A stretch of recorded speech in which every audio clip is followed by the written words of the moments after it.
What's good, peeps? What is good? Happy New Year in advance, by the way. Fingers crossed 2021 can be a lot better than 2020. I mean, it has to be, right? I mean, 2020 has been just unbelievable. Honestly, it's like a bloody movie. Not a good movie either. A bloody movie. So fingers crossed 2021 can be a lot better. I'm not one for New Year's resolutions, but I've got a couple of New Year's resolutions. Like the first one for me is to get out of this flat. Like that's a New Year's resolution. I want to get out of this flat. I actually want to get out of London. I want to move out of London and move into a house somewhere. I'd love to have a house with a bloody back garden and a staircase. That's what I want. So that's one of my New Year's resolutions. My resolutions throughout the year always are to grow this channel. That's like a big thing for me. Or to keep it steady. Just to keep it steady and just to keep the subscriber numbers going up little by little. All right? I'm happy where we are right now. Although I did have a target before the end of the year to get to 25,000. So I am short by about 1,000. But yeah, we'll get there. We'll get there. All right, let's see what stories we have to talk about today. Again, no video about any subject in particular, but I'm sure there's going to be something to round out the year. You know what we should talk about? I saw it the other day and I didn't want to talk about it because I didn't want to buy it. I didn't want to buy it. But we've got to talk about it. Amir Khan saying that he will fight Kell Brook or wants to fight Kell Brook in 2021. I was upset by that statement. I can't lie, sorry. I was upset by that. Just because Khan has ducked, with a capital D, ducked Kell Brook for the best part of 7 years. Ducked him. Like, there were times when that fight would have done amazing numbers. There were times when it was sold out Wembley Stadium. Fact. There were times when it was easily the biggest fight in this country. Easily. Those times are now gone. Do I still think it will do good numbers? Yeah, let me put my anger aside for the fact that the fight didn't happen 4 or 5 years ago. The fight would still do O2 Arena. It would still do that. The fight still would do good numbers. I don't know if there's enough about it to chuck it on pay-per-view, but it still would do good numbers. It's true. I've seen how, as soon as Amir Khan said that statement, I saw how it started trending. Some people were like, you know what, just get it on. Some people were like, they're both no longer where they were, but they've kind of dropped at the same pace. So they kind of still are where they were, if that makes any sense, in terms of where they were against each other. But for me, I just find it like disgraceful. And some people will say, well, how's he ducked Amir Khan when he fought Canelo and Crawford? I mean, sorry, how's he ducked Brook when he fought Canelo and Crawford? Those are free swings. That's what those are called. Those are free swings, right? I mean, if you hit it, you hit it. If you miss, no one cares. If Khan beat Canelo and beat Crawford, it would have been like, oh my God, one of the biggest victories, if not the biggest victory by Britain away. The fact he lost didn't mean anything because nobody picked him. Out of 1 million boxing fans, not one picked him to beat Canelo, not one picked him to beat Crawford. So those are free hits. Kell Brook, on the other hand, is not a free hit because you've been chirping that you could beat Kell Brook and it's easy. So if you lose to a Kell Brook, it just ruins you. It ruined you. It's a British dust-up. It's difficult to leave your house after losing that fight. It's difficult. It really is difficult to leave your house. This is all on Amir Khan, by the way. All on Amir Khan. There's nothing, I can't say anything about Kell Brook for not wanting this fight. Kell Brook wanted this fight for years. Fact. Amir Khan didn't want to give it to him because I think Amir Khan was scared of getting put to sleep. Not because of Amir Khan didn't want to give him a paycheck or anything like that. Amir Khan was scared of getting put to sleep by a fellow Brit. That's it. Nothing more. Nothing more, nothing less. And now all of a sudden in 2021, he's like, yeah, let's get the fight on. Do me a favor.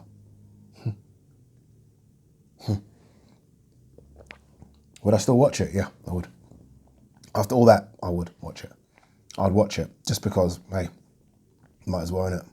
Might as well, but for me, it just sounds like a last little pay grab from both. Not really from both, because I think Amir Khan's so big in the Middle East area that he could still fight there. I mean, we saw him get paid ridiculous money for Billy Dib. So it's not the last pay grab, but why now? Why now? 5 years ago, honestly, It's huge with a capital H. In fact, fuck it, all the letters are capitals. That's how big it is. Now it's like people are laughing about it. People are laughing about this fight. And it's a shame. It really is a shame. Amir Khan wants to fight Kell Brook after he's seen that Kell Brook got beaten the way he got beat by Terence Crawford. Absolute joke. All right, 1 second. Sorry, people.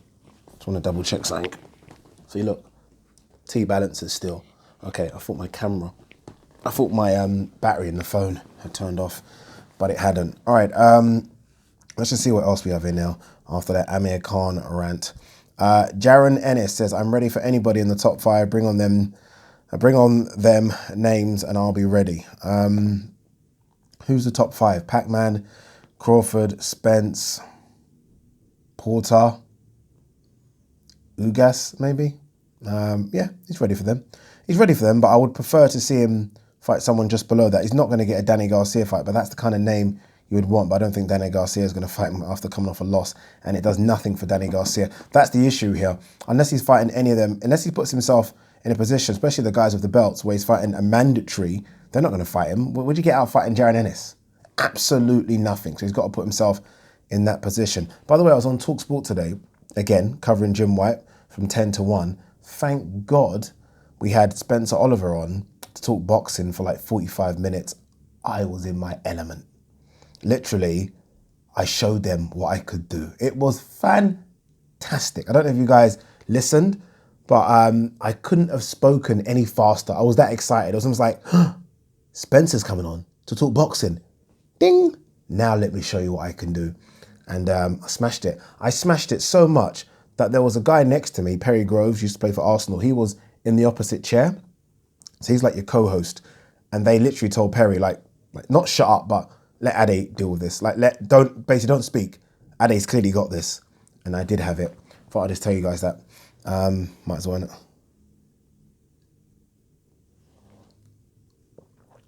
Haney to Lopez, fight me and we can iron out who's the real undisputed champ. All right, let's move on from that one. Ryan Garcia, Campbell talks a lot of shit. I'm going to prove everyone he doesn't have it. Campbell talks a lot of shit. That is, what's that phrase? Pot something kettle black. What's that phrase that people use? That phrase, you guys know what I'm talking about. That sums up what he just said. Luke Campbell talks a lot of shit. Please. Don't forget, I'm doing a watch along for that. Not for the whole card, just for that fight. So the watch along will probably start about 10:30 as we build up to it. I will literally just be sitting here watching it and talking. I don't know how exciting that could be. I don't know why anyone would want to watch that, but you know, if you're not doing anything, might as well watch it. Might as well watch me talk about it, especially if you're not going to pay for it. Might as well, innit? Hearn, if Canelo Golovkin 3 can't happen, I'll push the zone for Golovkin Andrade. I like it. I do like it. It's a belt. But both should want it. Andrade should definitely want it. Golovkin, right now, it's not about belts, is it? At this stage, he's won a lot of them already. It's about legacy fights, meaningful fights, making that last couple of big paychecks. Andrade isn't that. I'm sorry, Andrade isn't that at all. So if I'm Andrade, yes, give me it. He's been calling that Billy Joe Saunders. That ain't going to happen. Billy Joe Saunders is definitely going to fight Canelo, I believe, in May. So yeah, he wants that fight. If I'm Golovkin, though, I'm just not quite sure. I did read today that Munguia is in line to fight Golovkin, which would be brutal. Oh, that'd be painful to watch. 2 seconds. Ryan, more about Ryan Garcia saying, I'm here to conquer the division, become biggest superstar in boxing. Let me tell you now, if he embarrasses Luke Campbell, which nothing would shock me in this fight, but if he does, then he's well on it. He's well on the way.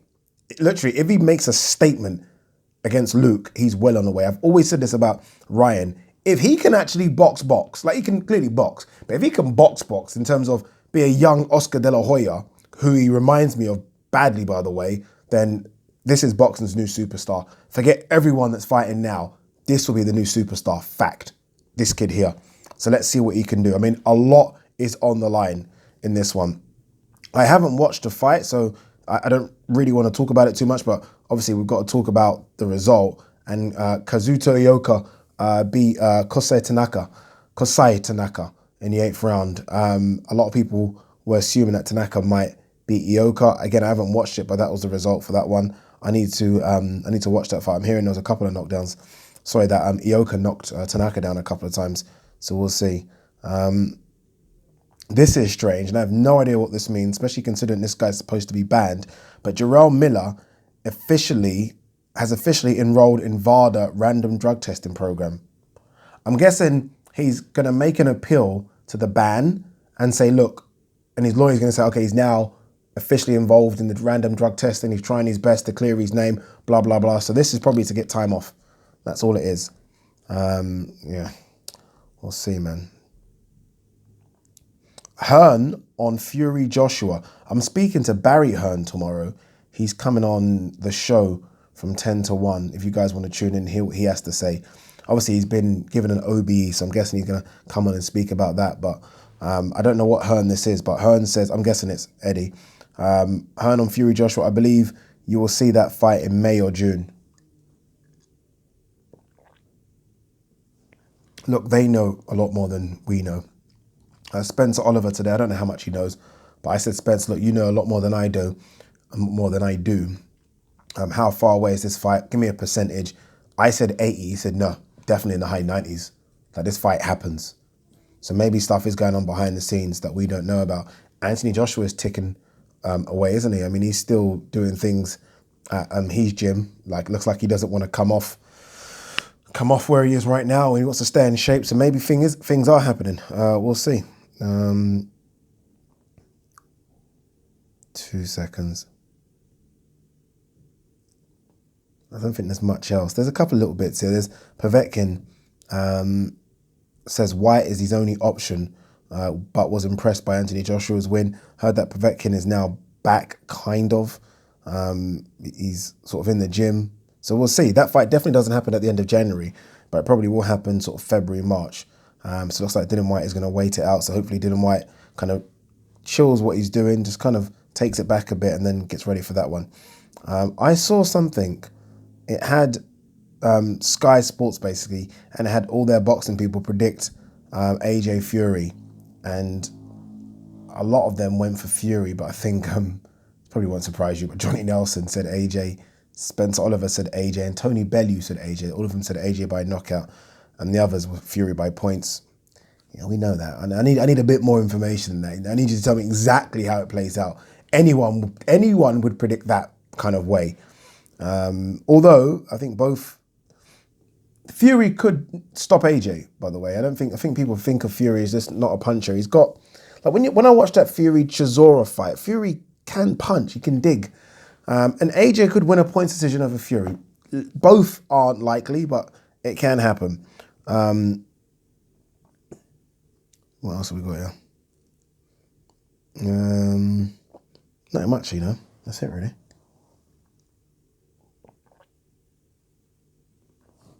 Victor Ortiz chatting absolute nonsense here, saying that he strongly believes Mayweather will have trouble with Logan Paul.